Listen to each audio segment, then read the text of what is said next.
அக்கா, இந்த வீடு வாடகைக்கு இருக்குன்னு சொல்லி போர்டு பார்த்தோம். இந்த வீடு வாடகைக்கு இருக்காக்கா?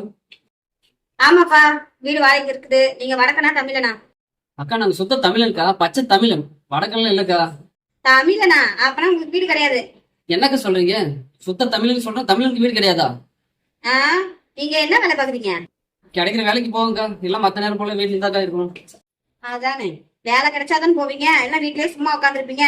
ஃபேன் ஓடும், டிவி ஓடும், மிக்சி ஓடும், எல்லா கரண்ட் ஓடும், அப்புறம் ஏசி ஓடும், திருச்சி ஓடும், எல்லாம் ஓடும். எனக்கு கரண்ட் பில்லுக்கு நான் எங்க போவேன்?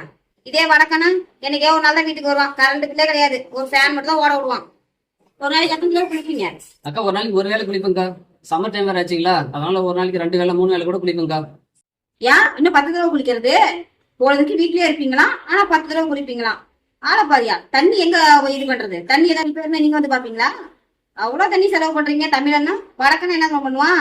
ஊருக்கு போனா ஒரு மாசம் அங்கேயே தங்கிக்குவான், வீட்டுக்கு வரவே மாட்டான். வரனாலும் மாசத்துக்கு ஒரு தடவை தான் குளிப்பான், அதுக்கும் குளிக்க மாட்டான்.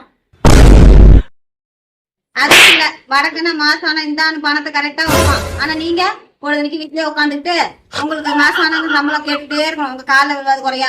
போங்க, உங்களுக்குலாம் வீடு கிடையாது. ஏற்கனவே 4 வடக்க மேல தங்க வச்சிருக்கேன். தள்ளுங்க அந்த பக்கம். தமிழ்நாட்டுல தமிழனுக்கு வீடு கிடையாதா? அவங்க மண்டியை உடைக்காம விட மாட்டேன். விடுங்க விடுங்க என்ன.